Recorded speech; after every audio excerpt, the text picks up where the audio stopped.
Hi everyone, welcome back to my channel. I hope you're doing well.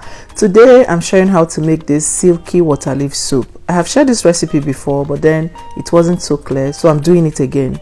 If you're interested, please keep watching. In fact, you should be interested. This recipe is a must try, so keep watching.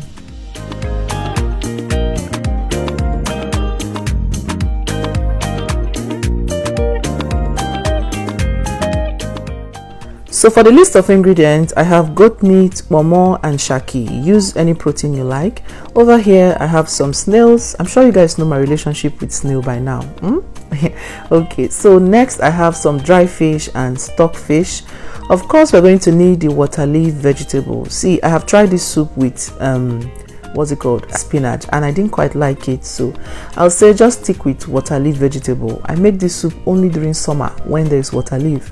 Thanks to Faith Vibes who sent me this vegetable. I'm going to link her channel in the description box in case you want to get some. She can deliver to you. I have crayfish and pepper. Another very important ingredient for this soup is ogilisi or ogilibo, like it is also known. This is the one you should use, not iro, not dawadawa, not okpe. Try to find this one for this soup. I have some seasoning cubes, a thickener. I'm using achi thickener, which is my preferred thickener, not Quaker Oats. Achi gives it a nice taste, so I prefer achi as a thickener for this soup. I have some onions to cook the meat and some salt. To begin, I'm going to pressure cook the momo and the stockfish. The stockfish is very hard. This type of stockfish is very hard. So if you don't have a pressure pot, you want to soak it for a few hours before you start cooking. So I'm going to pressure cook these two while I cook the other meat on the stove. So I'm going to add some onions, seasoning cubes, salt, cover and let it cook.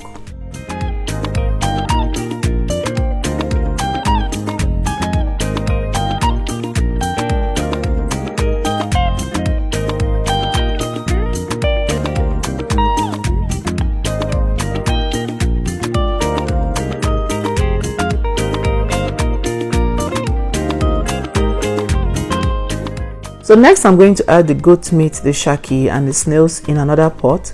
Season it with some onions, seasoning cubes and salt. Cover it and let it steam for about 20 minutes without adding water.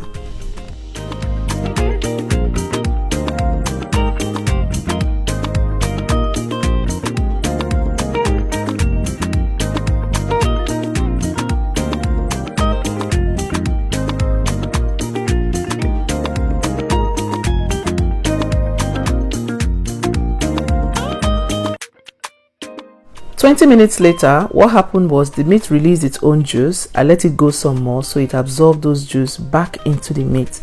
So at this point, I'm going to add some water and continue cooking just until the snail is cooked. So once the snail is cooked, I take it out because I didn't want it to be overcooked. I'm going to introduce it back into the pot much later. Meanwhile, I'm going to continue cooking the goat meat and the shaki until it is about 80% cooked.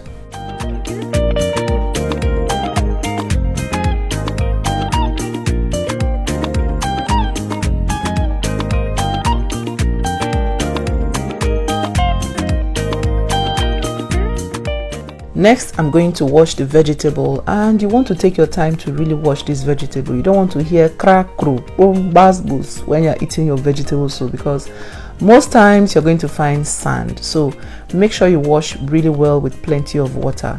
So I'm going to do that now that the meat is cooking. Basically just prep everything I need to prep before the meat is cooked. So I washed this several times until there was no more sand.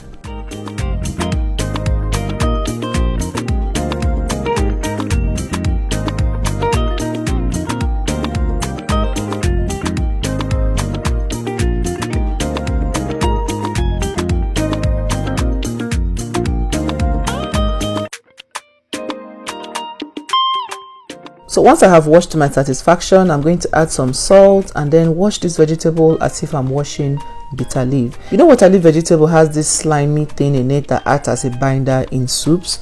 Yes, but we don't want all of that for this recipe. So the aim here is to try to get as much as we can out. So I'll continue to wash. I washed for about 5 times until it became better.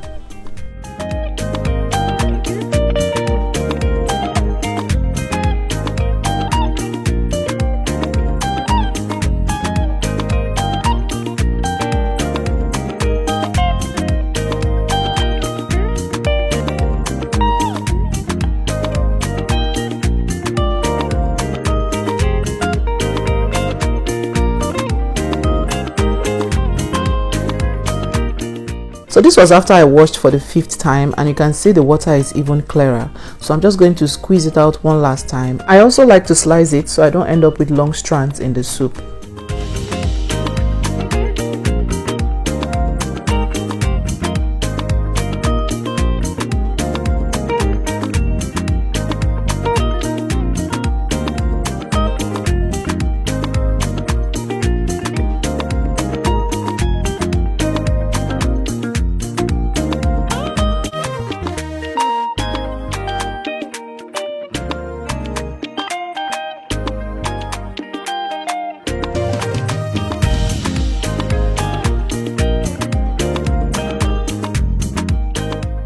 At this point, I check on the meat and it is about 80% cooked, so I turned it off so it does not overcook since I still had some things to do. I've also checked on the pomo and the stockfish and it is soft at this point. I released the pressure before opening it, don't make that mistake.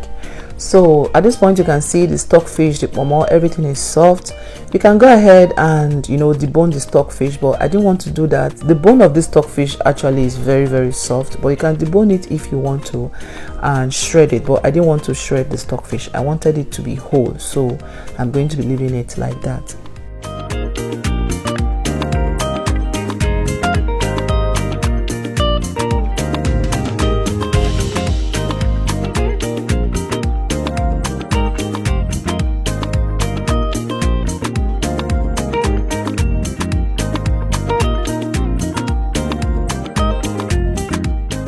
Next, I'll grind the crayfish, pepper and ogilisi in this my earthen pot. You can also decide to blend this, but this is fun. Come on, let's have some fun. So I'm going to grind it until it is smooth.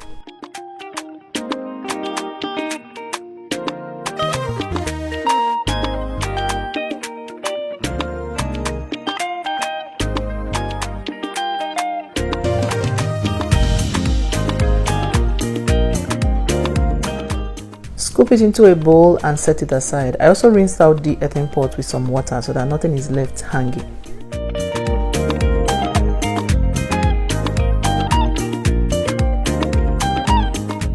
So now let's put everything together. I'm going to add the stockfish, the pomo back into the pot with the goat meat.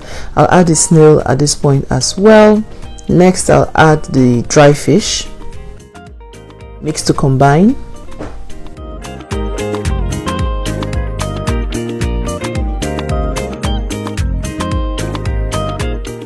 Add palm oil.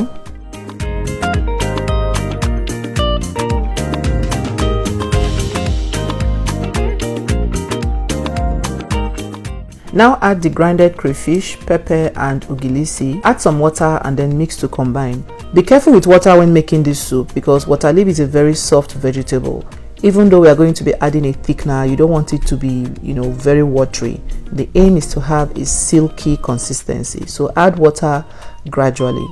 So once you do that, cover it and bring to a boil.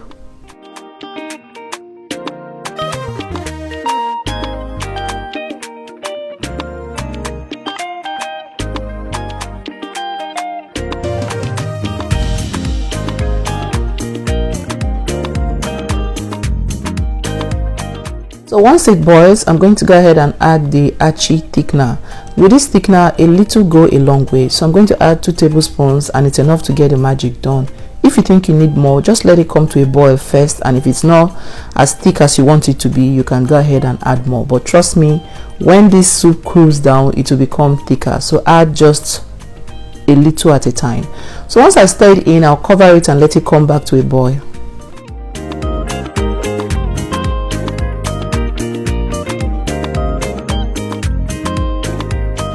So once it boils, check to make sure the achi is all dissolved before you go ahead and add the waterleaf vegetable. So once I add the vegetable, I'll mix to combine and see how silky our soup is looking. Doesn't this look good? So I'm going to just stir to combine, cover it and let it simmer for another 1 or 2 minutes and our soup is ready. Also, when adding the vegetable, just use your discretion. You don't want it to be too thick. Yeah, I didn't finish the vegetable. I'm going to store this in the freezer. Like I said earlier, I tried this with spinach and I didn't quite like it, but try it, maybe you will like it. So I'm going to cover it now and let it simmer while I go ahead and prepare my plantain fufu. This meal is best enjoyed with pounded yam, apple, you name it, semo. But today I'm going to be having it with plantain fufu. So I'm just going to go ahead and slice it up, blend it, and cook it straight in the pot.